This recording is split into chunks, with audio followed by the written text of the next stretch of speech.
Пендиков се појави пред Охридскиот суд, одбраната го напушти рочиштето и изрази сомневање дека процесот се води под притисок.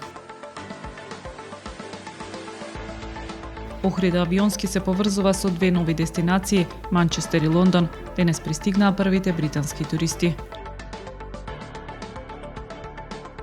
Мониторинг во строго заштитените зони од Националниот парк Галичица, забележано богатото животинско царство.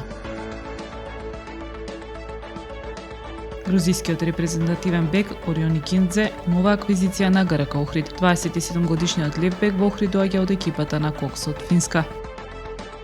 Времето утре предпладне сончево, попладне со дожд и температура до 22 степени. Следевте една минута вести на Охрид Нјуз.